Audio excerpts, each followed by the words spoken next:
Okay, so we're going to talk about the difference between conjunctions versus disjunctions. So you're going to be learning this in geometry, and when you do learn something like this in geometry, you're going to see symbols that look like this, and you're going to see symbols that look like this. So let's talk about them. So anytime you see a symbol that looks like this, it means the word and anytime you see a symbol that looks like this, it means the word or. So and or. So anytime you're talking about a conjunction, you would see letters like P and Q. So this is saying P and Q. Or you would see something like P or Q. So this means or. So that's very simple, very easy to understand. And then anytime you're learning something like this, it literally is just about learning a new language, because math is just a language. The same way that you would just use repetition to learn Spanish, you would say hola or hola. You have to do the same thing with this.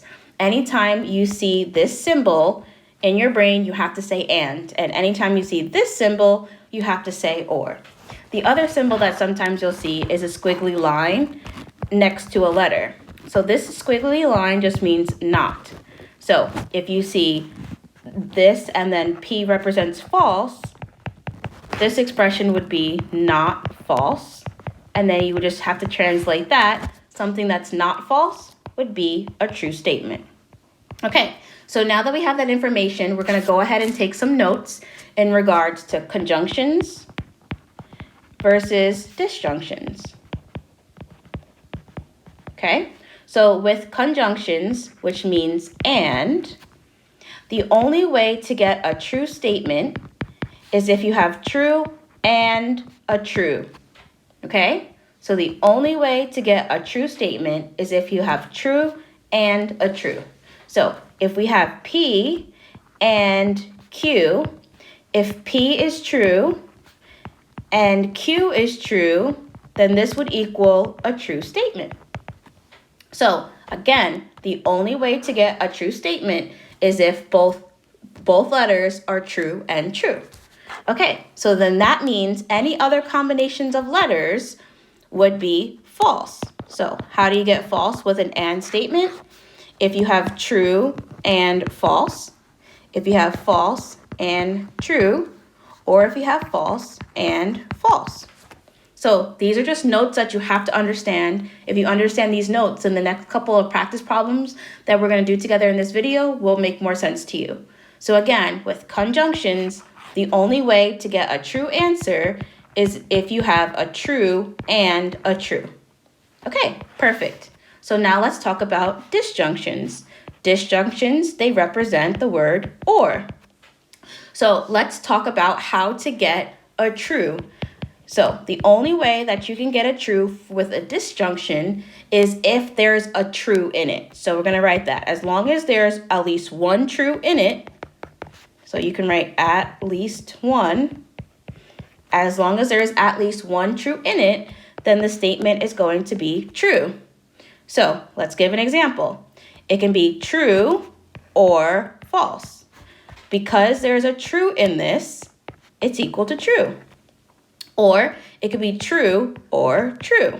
Because there's at least one true here, this statement is true. Or it could be false or true. Because there's a true in there, this statement is going to equal true. So with disjunctions, which mean or, anytime you have an or statement, the way you can get true is as long as you have one true in the statement. So that means the only way you can get a false is if you have false or false. So the only way you get false is if you have false or false. Okay, so again, we're just going to put this in your brain. The more you practice, the more it becomes your language, and then you can use that language to apply to our practice problems. So conjunctions mean and then the only way that you can get a true statement is if they're both true. That would equal a true statement. With disjunctions, they mean the word or, and the only way that you can get a true, you can actually get a true multiple ways as long as there's at least one true in the statement. Okay, so before we continue, let's just do a practice. So this symbol, and this symbol, can you tell me what they mean? Okay, good. So this is and This is or, and this is not. Perfect. So let's go ahead and practice with a truth table. So a truth table just helps us out that if we fill out a truth table and then we go ahead and do a practice problem after we fill out the truth table, then getting the answers are super, super simple. So we're going to fill out a truth table, and this is a skill that you need to know if you're talking about conjunctions versus disjunctions. You need to understand how to fill out a truth table, and then when you fill out the truth table, it will help you in the following questions. So let's go ahead and fill out this truth table. So we have P and Q's. Let's start with that. So the only combinations of P's is you can have true, true, false, or false. There's 4 combinations. And then you can either have it paired with a true or a false, true or a false. So all this is really saying is that you can have true and true, true and false, false and true, false and false. Okay? So we just showed you the different combinations that you can have of true and false. Okay, so now we're going to go ahead and start P, and we're going to put that symbol there, and Q. So do you remember what this symbol stands for? Yes, it stands for and. P and Q. So we're going to go ahead and look at one line at a time, and I'm going to go ahead and number these lines. 1, 2, 3, 4.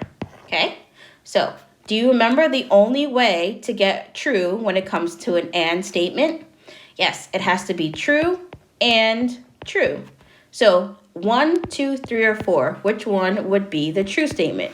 This one, this one, this one, or this one? If you guessed 1, then you're correct. The only one that is true would be the true and the true. Because with an and statement, the only way to get a true is if they both are true. So that means all the other combinations are false. And I'm writing this out instead of just using T or F so that we can just understand it a little bit better. Okay, so now we're going to go ahead and make this final column. And again, this final column is going to help us in the following practice problems. So just try to stick it out. So now we're going to go ahead and we're going to do P. We're going to make a different symbol, Q. So do you remember what this symbol stands for? Or. Okay, perfect. And do you remember the rule with the ors? How do you get a true statement with or? All you have to do is have 1 true in the combination. So this has 1 true in the combination, so this is true. This has at least 1 combination, so that's true. This one has at least 1 true in the combination, so that's going to be true. This one does not have a true in the combination, so it's going to be false. So now we can easily look at this truth table that we created, and we're able to see if we're talking about and, or if we're talking about or. If we have true and true, it's true. If we have a true and true, it's true. If we have a false and a true, if it's and, it's false. If it's or, it's true. So we can use this table in order to get the right answers in our next few problems. Okay, so I'm so glad that you guys are sticking with this and you're not giving up. This can be a confusing subject, but I feel like if I explain it to you guys this way, it'll be easy for you to understand. Okay, so now we're going to go ahead and apply this to actual problems because that's what we want you to be able to do. What math requires is that they want you to be able to take the language that you learn and they want you to take that language and apply it to the problems. If you understand the language, you'll be able to do the problems. So now look how easy it's going to be for us to get these problems correct. So we're going to have P, Q, and R. Those are going to be the letters that we use. And instead of, you can either say, okay, P is true, Q is false, and R is true. Or sometimes they just give you a statement. So I'm going to give you a few statements. Chickens lay eggs. I'm going to say there's black in every rainbow. And my name is Amber. Okay. So we read each statement and we decide whether these statements are representing true or false. Chickens lay eggs. That's going to be a true statement. So anytime we see P, P is going to represent true. There's black in every rainbow. That's false. Okay, so Q is going to be false.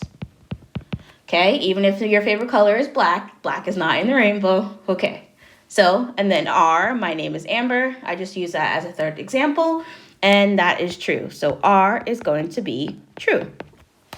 So now we can see that if they give you a statement and they don't tell you whether it's true or false, they want you to figure out, is that statement true or is that statement false? Once you figure out whether that statement's true or false, you're able to associate that with the letter. So P is going to be true, Q is going to be false, R is going to be true. So let's go ahead and now answer 4 or 5 questions based on what we've just found out. Okay, so 1, I'm going to write P. I'm going to make this symbol Q. Okay, so P represents true. This symbol represents and this symbol represents false. True and false. So we have an and statement. So do you remember the only way to get true, for this to equal true, with an and statement? Yep, it has to be true and true to equal true with an and statement. Are these both true?